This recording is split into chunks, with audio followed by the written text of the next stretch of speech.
Hello friends, welcome back to my YouTube channel. आज इस video में हम लोग कवर करेंगे अपना एक नया टॉपिक जिसका नाम है लेबर वेलफेयर। उसके उसके हम मीनिंग देखेंगे और क्या ऑब्जेक्टिव्स होते हैं लेबर वेलफेयर के, इसके बारे में हम लोग डिटेल में पढ़ेंगे। So let's start the session.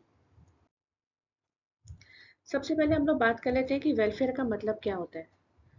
अगर हम लेबर वेलफेयर के बारे में स्टार्ट करने जा रहे हैं तो हमें ये पता होना चाहिए कि वेलफेयर का एक्चुअल मीनिंग क्या होता है। The term welfare refers to a wellbeing, prosperity, health, happiness and safety of a person और अ ग्रुप।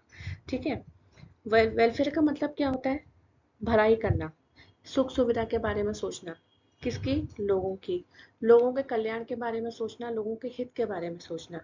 ठीक है, यानी किसी व्यक्ति या समूह के जीवन स्तर को सुधारना, उनकी ज़रूरतों को पूरा करना, उन्हें सुरक्षित रखना, संतुष्ट करना, ठीक है, खुशहाल बनाना। ये सब किस में आता है? वेलफेयर में। कि हम लोगों की भलाई के बारे में सोच रहे हैं, लोगों के हित के बारे में सोच रहे हैं। फॉर एग्जाम्पल, जैसे सरकार लोगों की भलाई के लिए नई नई स्कीम्स निकालती है, पेंशन स्कीम निकालती है, शिक्षा योजना निकालती है, ठीक है, सस्ता राशन देती है।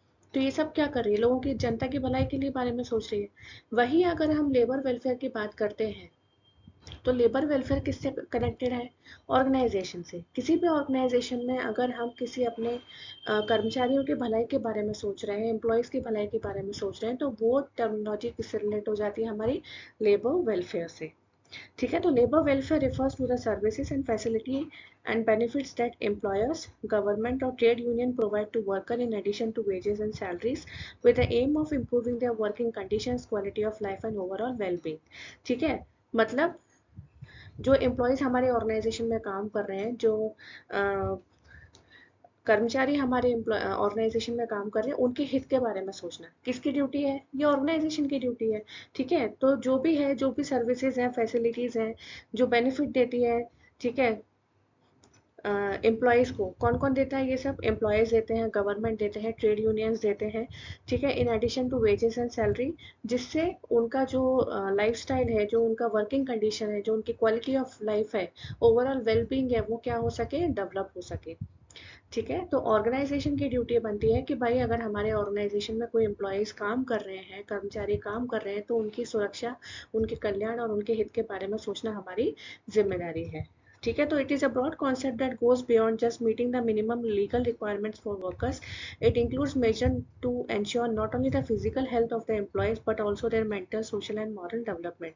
तो ऑर्गेनाइजेशन का काम क्या है? एक तो बेसिक मिनिमम लीगल रिक्वायरमेंट्स होती है वर्कर्स के लिए। तो ऑर्गेनाइजेशन क्या करती है? ये सोचती है कि वर्कर्स को केवल हमें फिजिकल हेल्थ के लिए हमको सपोर्ट नहीं करना है, हम चाहते हैं कि उनका मेंटल, उनका सोशल, उनका मॉरल डेवलपमेंट भी बढ़े।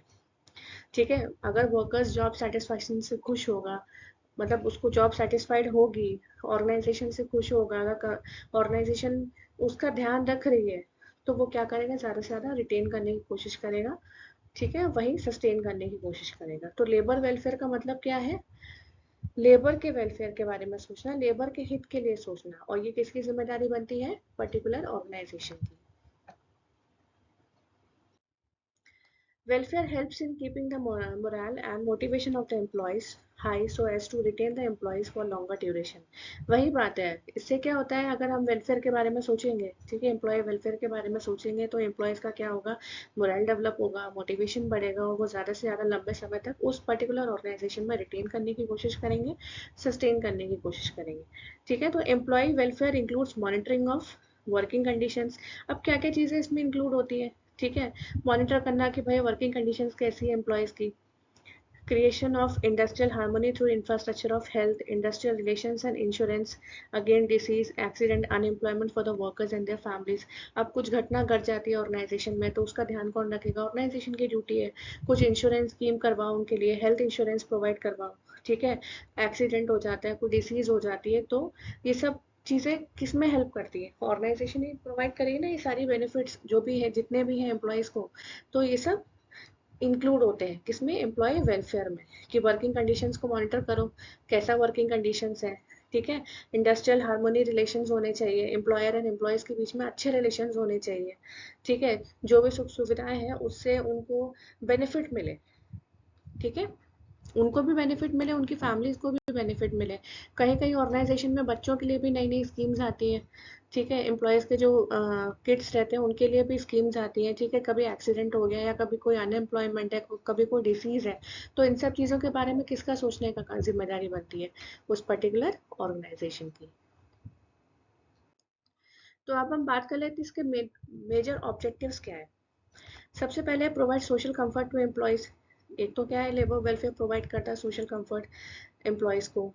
एक सपोर्ट करता है ओवरऑल इम्प्रूवमेंट में, ठीक है, जैसे ग्रोथ एंड डेवलपमेंट की अगर हम बात करें, कैसे ग्रोथ होनी है, कैसे डेवलपमेंट करनी है, जैसे ट्रेनिंग प्रोवाइड करा के, कहीं कोई व्यक्ति अगर कमज़ोर है, किसी मशीन को ऑपरेट नहीं कर पा रहा है, तो वही ऑर्गेनाइजेशन की ड्यूटी बनती है कि उसको एक प्रॉपर ट्रेनिंग फैसिलिटी प्रोवाइड कराई जाए, ठीक है। Provide financial support indirectly to the employees, financial support देना इनडायरेक्टली तरीके से एम्प्लॉयज़ को।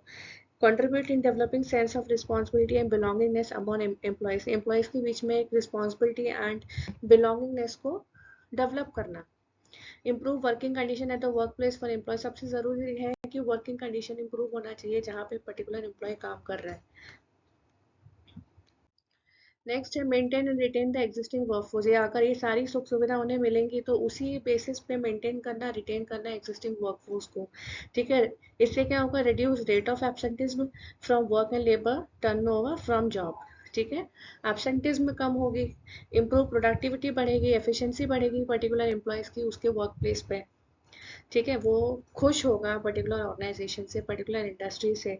उसको अगर सारी सुख सुविधाएं मिल रही हैं, अच्छा वर्किंग कंडीशन मिल रहा है, तो ऑब्वियसली वो ऑर्गेनाइजेशन के लिए कमिटमेंट देगा, तो क्या होगा, एफिशिएंसी बढ़ेगी, प्रोडक्टिविटी बढ़ेगी, ठीक है। Provide healthy and proper working conditions, ensure betterment of employees and families and society as a whole. Employees के बेटरमेंट के लिए सोचना, फैमिलीज के लिए सोचना और ओवरऑल सोसाइटी के लिए सोचना, तो यही एक जिम्मेदारी बनती है पर्टिकुलर ऑर्गेनाइजेशन की। और यही टर्मोलॉजीज कहलाती हैं क्या, लेबर वेलफेयर, पर्टिकुलर एक लेबर के बारे में सोचना, लेबर के हित के लिए सोचना। अगर वो हमारी ऑर्गेनाइजेशन में ज्वाइन हो रहे हैं, काम कर रहे हैं, तो ऑर्गेनाइजेशन की भी यही ड्यूटी बनती है कि उनको बेहतर तरीके से वर्किंग कंडीशन प्रोवाइड कराई जाए और सारी सुख सुविधाओं के साथ। तो आई होप आपको ये लेक्चर पसंद आया होगा। अगर आपको ये वीडियो पसंद आए तो प्लीज़ इसे लाइक शेयर सब्सक्राइब ज़रूर करें। Thank you so much.